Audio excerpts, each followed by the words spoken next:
Welcome back to part two of the Entrepreneurial Mindset with our brilliant guest, Rita McGrath. You're very welcome.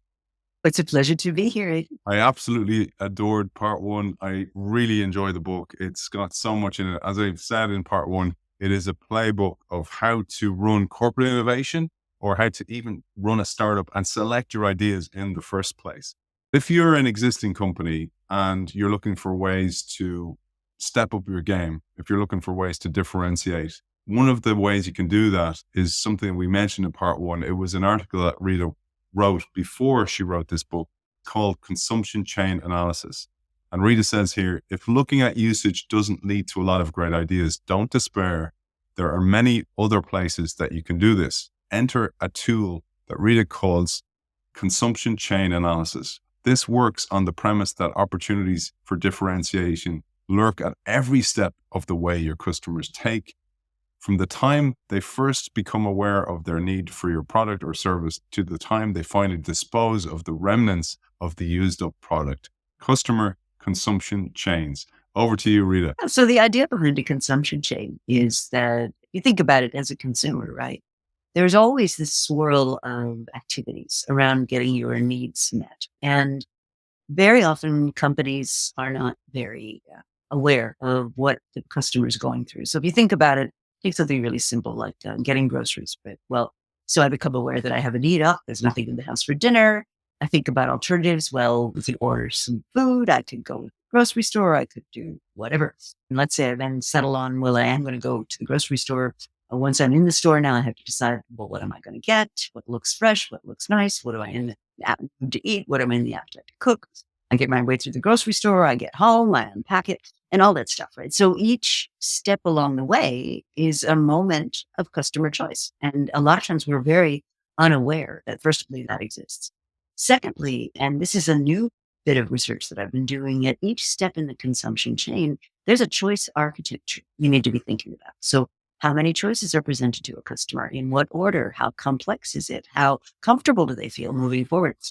What's the likelihood they're just going to freeze and not do anything at all? Because sometimes your most important competitor is the choice to do absolutely nothing. It's non-consumption. So the first thing that I recommend people do, and I'll revisit the idea that you want to be picking up on customers who behave differentially. So differential behavior on the part of the customer. And for that particular customer segment, let's map out how they get from link to link in the chain. Because what happens in companies is, because it makes sense to economize, you will have different parts of the organization involved with delivering different parts of a consumption chain. So if you think about it, who knows the most about that upfront part, the consideration, the awareness of need, the looking at solutions, who's in that consideration set? Well, of course, it's marketing, right? Who knows a lot about getting the customer signed up, their credit worthiness, how they pay, how you invoice them, that kind of thing? Well, clearly that's finance, right? Who understands what's going on in the field, how the thing gets delivered, how the customer actually uses it, what happens with disposal? That's your field service unit. You get the idea. And so what happens in companies is that even though we experience our experiences as an integrated whole and would like them to be served to us that way, companies break them up into different parts. And what can start to happen is there's gaps that merge between links in the consumption chain. And when you have one of those gaps, it's a business risk, right? Because what that means is the customer is now either confused, they don't know how to go on to the next link, or the next link is broken, or whatever. But it puts your business at risk if you don't have a complete and well-functioning consumption chain. Now, this is also where your ecosystem considerations come into play. And a very famous historical case at the time was, if you think about the Sony Betamax versus the consortium that produced VHS tapes. Well, why did Betamax lose out? It's because of the complementary relationships. So if you imagine, I go to a video store and do I care what underlying technology there is? No, I want to go with the device that's got the greatest selection. And Sony didn't realize that, and they didn't court the content providers the way that they could have. And Betamax, of course, is a historically meaningful disappointment. But we see it everywhere today. And I think it's only become more important because today, customers, first of all, it's two-way communication, right? Customers will tell you if something doesn't work. You'll hear about it on social media. And it's much, much easier now to track customers' total journey than it ever was. So there's really no excuse for not understanding the steps in this consumption chain that your customer is going through. Thinking about what you said, one of the things I learned from you was the whole idea that snow melts from the edges, for example, and that you need to be in touch with all elements of the business. You need to have oversight and not just be seeing it from your own perspective. But there's this historical story of Volvo, and they had this specific colored green Volvo, and they couldn't sell them. So they dropped the price, and marketing marketed it, sales sold it. Nobody told production. So production saw these things were selling, so they made more of them. It's like, but it's just a brilliant story. I'm sure you've seen stuff like that yourself. Oh, it's all the time, all the time. And it's not that anybody means badly. It's that we're looking at the world through our lens. I mean, a famous example I've used when I talk about learning from failure was the example of a company that was in business to decontaminate contaminated sand or water or whatever. And they were building these decontamination machines that industries would use to deal with their pollution and outcomes and stuff.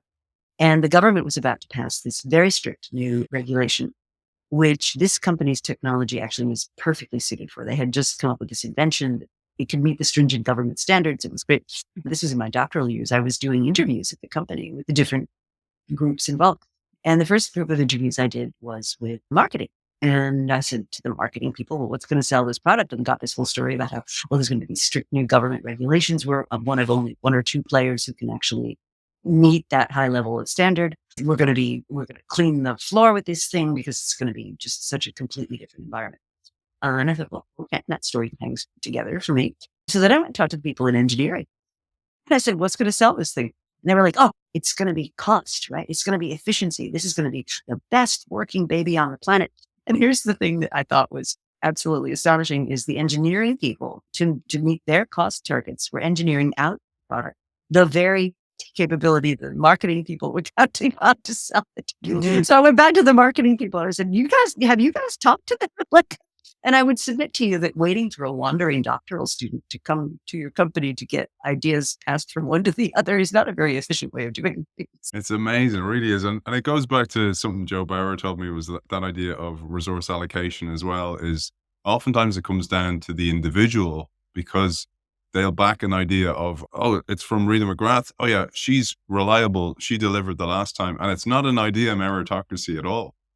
Oh, no, I'm doing some work right now looking at women in financial services. And if you look at way in which that industry operates, it's not a meritocracy at all. It's who knows who. And if you think about who gets the plum clients and who gets the really good resources to add, it's all done through networks. And this is how human beings operate. We tend to affiliate with those that are like us. And those that are not like us don't tend to be embraced with the same enthusiasm. So if you really want to make a change happen in a sector like that, the change has to be structural. I mean, you've got to do things like allocate clients by an algorithm, not by who knows who. Later on in this chapter, you talk about how do you identify the links in the chain? And you tell us here, any link in the consumption chain has differentiation potential. And your job is to find out which links are the most promising for your organization and why. I thought that, again, this is work that's not usually done. And even if you're a legacy organization, even if you're a cost center, there's still so much value you can add if you do this work as well. A great case study you show here where you're showing how do you even select a certain segment that you can go after beyond the usual segmentation that happens within an organization. This was a case study you shared in the book in automobile insurance. I'd love you to take us through this. This was the case of Progressive. And one of the moves that they made that really put them on the map in automobile insurance was to recognize that the typical way auto insurance gets priced and sold is what the typical company is going after is the 85% of what I'll call standard drivers, right? So they own their own cars. They don't get in a lot of accidents. You can predict based on things like, did they go to college? What's their profession? Blah, blah, blah. You can predict how dangerous they are. And that's like the 85% of all drivers.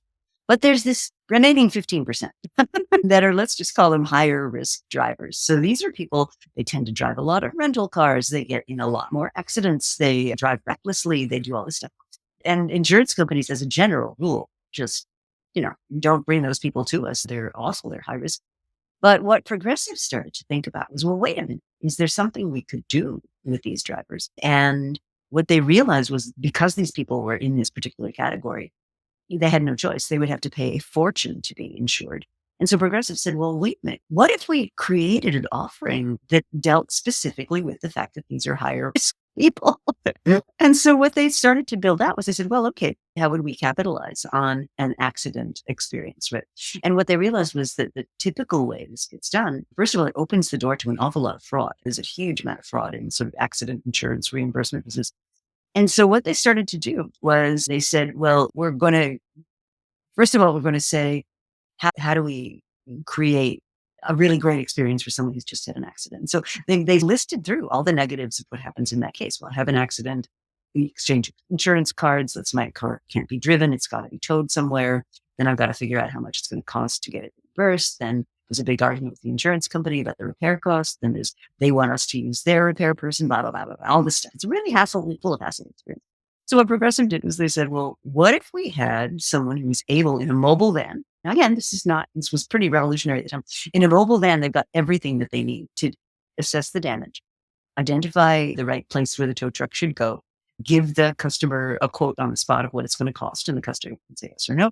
And then have somebody drive a loaner car to the location so that the customer can be on their way. I mean, transform the experience of having an accident. Now, we're not talking about a deadly accident. We're talking about the sort of stuff that everybody walks away from, but it's a nuisance because your car does have to be repaired. And so if you look at it in attribute map terms, right, that on the spot assessment, that turned out to blow people away. They thought that was amazing. Getting a loaner was really attractive. Reimbursing the damage, of course, you're an insurance company, you're supposed to do that. The negatives were it was expensive, right? And what they really went after was the negatives in the classic insurance product. And so that was what their new offer did. And so what they were able to do was carve out this niche of high accident people. Now, once they started to do that, and sort of brings the story up to the current, what you can then start to do is you can now build up a database of where accidents are likely to happen. And we all know there are parts of roads that are high accident prone. There are badly designed intersections that tend to have a lot of accidents. So over time, you build up this database. And now what you can do is you can have your mobile van actually waiting nearby for the statistically known time when an accident is likely to take place. It's remarkable when you think about it. It's one of the things you talk about. One of the organizations you worked with was in manufacturing, because you make this very clear that you can use this in any sector. And even if it's in traditional manufacturing, you can use this. And for example, you said here, this company started to look at receipts payable, who were the laggards in being paid, etc. And they end up developing a capability from looking at that, from actually doing this consumption chain mapping as well. You mentioned GE did this, for example, as well with laggard payers. Yeah, you can make money on that. I mean, you can actually pitch to them, hey, if you want to take longer with paying, that's fine. You sign here, right? One of the things you tell us here is that if you have a number of different customer segments, you can actually do a consumption chain for each of those segments as well. So there's even more work for you there to do as well, but we won't go into that. Next, I'd love to cover a third approach to capturing opportunities. And this is where you develop new business models, reshaping your competitive markets. And here you introduce the tool resegmenting. Yeah. So sometimes the way a particular market's set up is just a function of historical. And so looking at it with fresh eyes, very often you can think of a way of cross-cutting traditional segments. And certainly digital technologies have made that much cheaper and much easier to consider doing. So if you just take an example we'll all be familiar with, if you take your phone, right, and you look at all the things the phone has basically replaced. I mean, I used to own a digital recorder and a flashlight, a digital camera, and I had, sticks that you put your photos on. And well, what you've basically done with the introduction of these smartphones is you totally resegmented the demand for all of those things. And so God help your standalone point and shoot digital camera maker in the world where everybody's taking photos with their phone and the cameras on the phones have gotten really good. The phone use and the camera people are now collapsed. That segment's now collapsed into one. So that's an example of that idea of resegmenting. With this idea of resegmenting, you mentioned one of your clients at the time who resegmented highly busy business professionals in the insurance segment. I would have loved the access to their product, by the way. Maybe you'll tell us about this one. I was doing some work with Chubb at the time. They were supporting my dissertation, and I was doing some research on the Chubb organization, which is a very well-known insurance company. And I thought, well, rather than the sort of generic insurance we had on our home, maybe I should switch over to Chubb. So they don't sell, at the time, they didn't sell insurance directly. So they put me onto one of their agents. So I call up the agent. I say, I'm thinking of changing my homeowner's insurance and car insurance over to a Chubb product. Oh, what should I do next?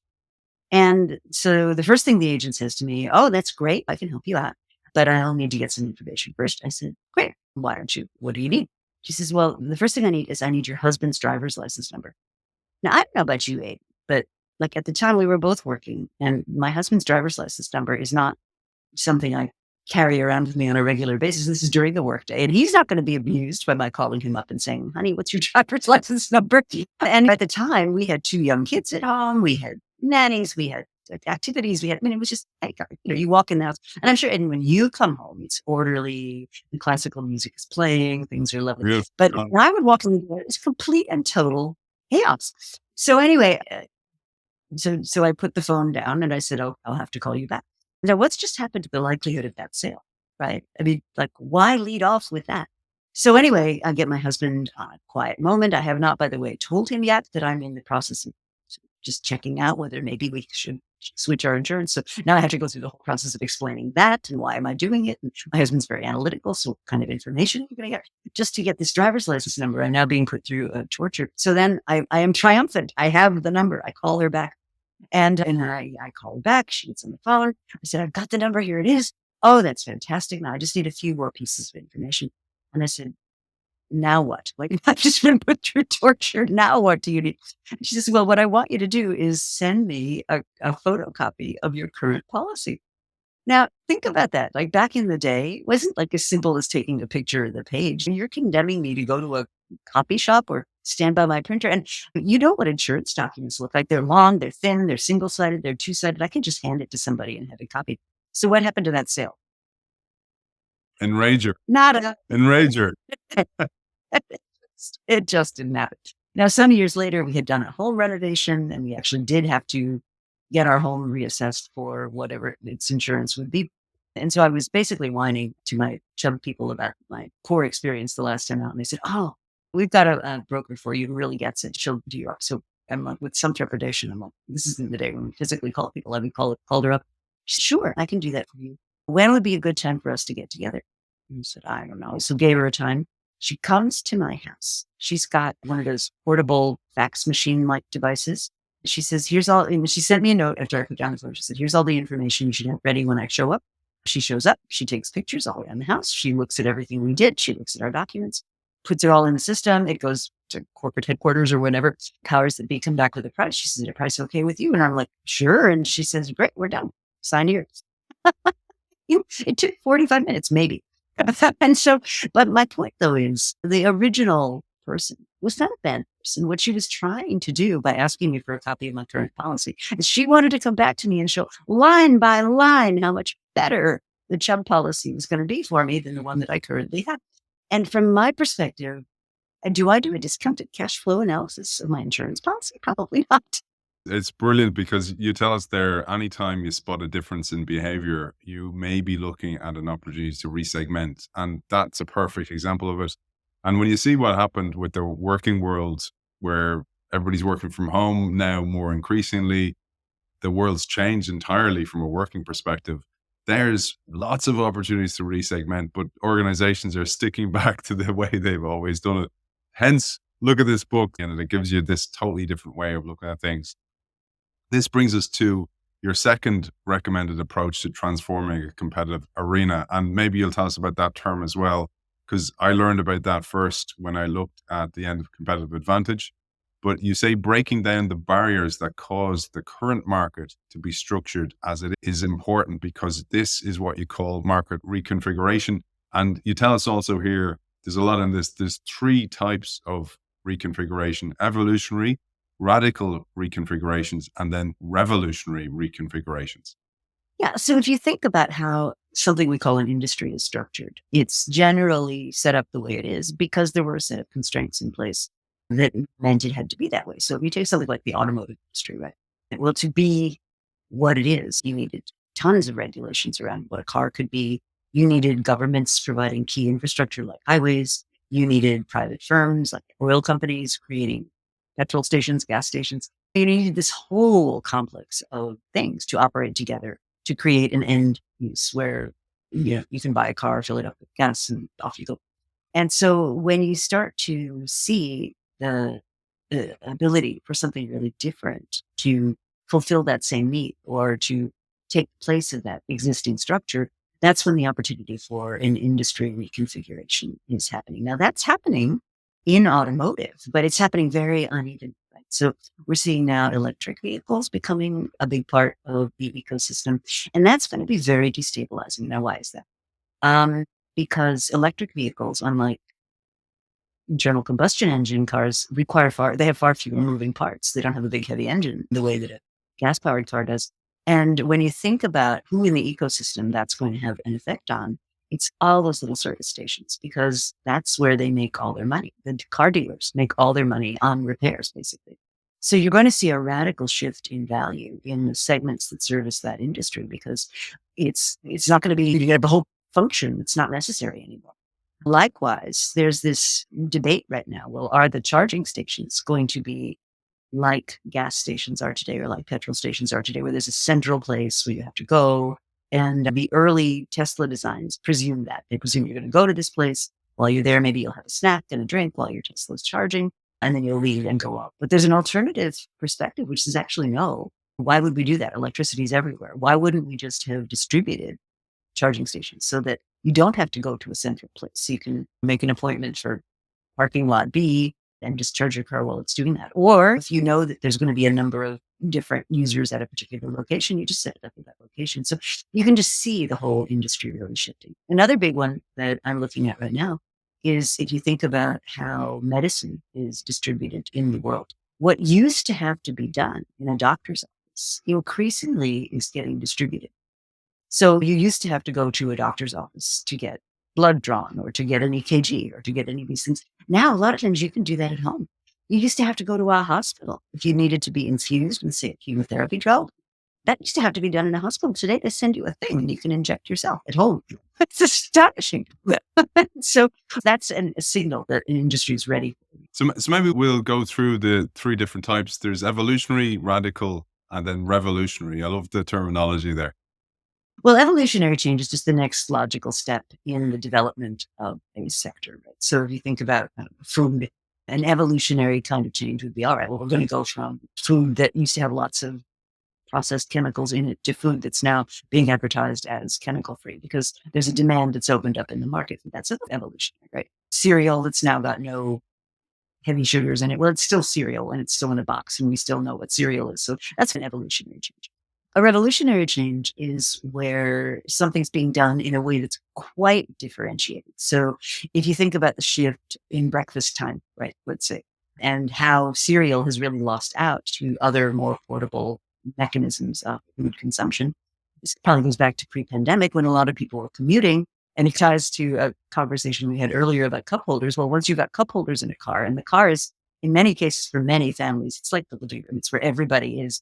Well, sitting down and having a bowl of cereal is not very conducive to that environment, but opening a snack bar could be. So that's more revolutionary. It's saying, hey, wait a minute, the fundamental assumptions on which this thing is happening are different. And then the really disruptive thing is where an entire category gets displaced. So we used to do it this way, and now we're doing it that way. And I've used the example of phones displacing many other categories before that. So those are the three tips. One of the tools that you're very au fait with, but I'm increasingly surprised by how few people actually use it, is the 5 whys. And you use this a lot of the time throughout the book. For example, questioning your barriers. And you give an example of Citibank here, question barriers. And this ultimately led to them moving their credit card business to a different state by using the 5 whys. Maybe you'll share that as a final message. It's a hilarious story, actually. So it all began with, don't often know this, but the credit card industry as it emerged was a very bespoke kind of thing. And it started off with things like Diners Club. So very affluent people would have a thing called a credit card, which meant you could give it to a provider and they'd provide you a service or whatever, and then you'd pay for it. And the credit cards back in the day were all very scattered. They were either department store credit cards or whatever. We didn't have universal credit cards the way that we thought of them now. And the first company to really try to make a go of it was Bank America. And Bank of America created this thing called the Bank of Americard and tried to get other banks to buy into it as a way of accepting payments. And of course, Bank of America would take a cut then. And then some bright marketing person figured out that Wells Fargo was highly unlikely to be promoting a card called a Bank of America card. And so what Bank of America decided to do was rebrand this to Visa. And there was a whole bunch of other stuff happening at the regulatory level that made this possible. And then they did a big advertising campaign. So they said, oh, Visa, next best thing to sliced bread. It's great. You can use it anywhere. Universal credit card. Terrific, right? And so they really heavily advertised this Visa card. Now, Citibank had been dabbling in the consumer credit experience a bit. And when Bank of America did this whole rebranding to Visa thing, they were sort of part of that. But then what Bank of America did, which turned out to be the fatal flaw, was customers would become convinced that this was a great thing. They had to have it. They had a Bank of America card. And they'd call up and they'd say, how can I get my Visa card? And Bank of America would tell them, oh, we'll give it to you on your next card renewal. So the typical customer is going to have to wait 6 months or longer to get this thing that Bank of America has now told them is the greatest thing since sliced bread. So Citibank saw an opportunity and they pounced on it. And what they did is they took out these full page ads saying, if you want your Visa card today, we'll give it to you. And customers were like filling out the newspaper applications and sending it into Citigroup. And so on the one hand, enormously successful entry. And the guy that was in charge of it at the time said, this was fantastic. But this was in the late 70s. And most of your listeners either won't have experienced or will have forgotten this, but interest rates in the late 70s were in the 17% range. I mean, that was normal. And most states, including New York State, where Citibank was located, had what they called a usury law. And a usury law meant there was only so much interest you could charge. And I think at the time it was capped at like 10%. So Citibank had succeeded in getting all these Visa cards into people's hands, but then they would promptly run up to the credit limit, which was $500. And now all this money's sitting out there and the amount of interest Citi has to pay on the money is higher than the amount of interest they can recapture in terms of payments from the customers. It was just a horrible situation. And New York State had these usury laws, and that was what it was. So they were desperately looking for a way out. And Citigroup has this interesting, at the time, had this really interesting legal department. The legal department, among the things that they would do is you go to them and you'd say, how do I get rid of this regulation or this law? And they give you a price tag of what they thought it cost to do it. But anyway, so out of this mess came the governor at the time of South Dakota. And South Dakota had been suffering from losing a lot of industry. Things were not great. And he basically sat down with the head of Citibank and he said, look, I think I can make this work. I think I can get our legislature to get rid of usury laws. But in exchange, you need to move your operations to South Dakota. And that's what happened. He persuaded the legislature that this could be a whole new source of business. At the time, they would have been the only state in the nation that didn't have some limit on what interest you could charge on a credit card.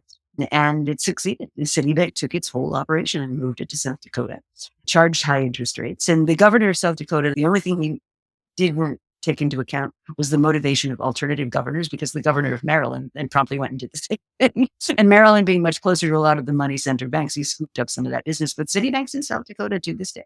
And that's how that came to be. Now, another interesting twist to that story is, so they were able to charge these incredibly high interest rates. So if you have a regular credit card and you don't pay it, don't pay the full amount, you get charged a big wad of interest on that credit card. So the interesting, almost ethical moment came when interest rates started to come down again. The big question at Citibank and many other banks was, well, do we bring our interest rates down to reflect what's going on in the broader economy?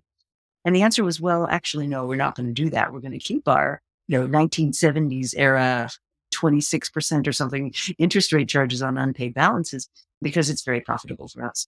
And the consumers at the time, they made it very difficult for consumers to see what the actual cost of that was.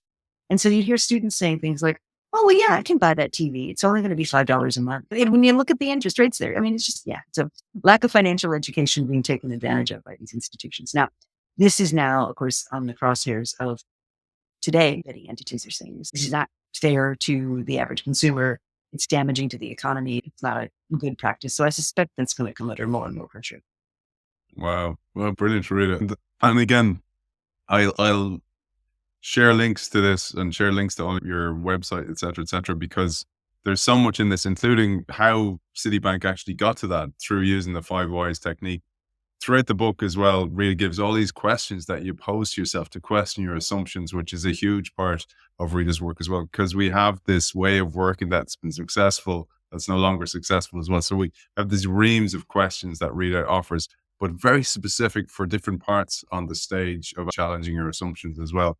Rita, it's always a massive pleasure. Where is the best place for people to find you, find more about your work, and also the tools that you offer? Sure. So a good place to start is my website, which is ritamcgrath.com. And if you want to see upcoming events, just click on the events tab. If you want to look at my article archive, it's under a document called Thought Sparks. So as the name suggests, these are things I write to sort of spark people's thinking, and they're things I think are interesting. But there's also a wealth of other material on the website about me. It's links to videos and so forth. I have an ongoing archive of YouTube videos, including fireside chats and LinkedIn lives and all kinds of things going back years. So you can find all that at ritamcgrath.com. And then if you're interested in the tools that we've been developing, a good place to go for that is valise.com, which is my sister site that's intended to make it possible for you to implement these things inside your own organization. So that's what Valise is really founded to help do. Fantastic. And we have so much more to cover as well. We've only got through a little bit of this book, only about halfway through. And we've those other books on the shelf there behind me as well to come. It's an absolute pleasure spending time and learning from you. Author of The Entrepreneurial Mindset, Rita McGrath. Thank you for joining us. Thank you so much for having me.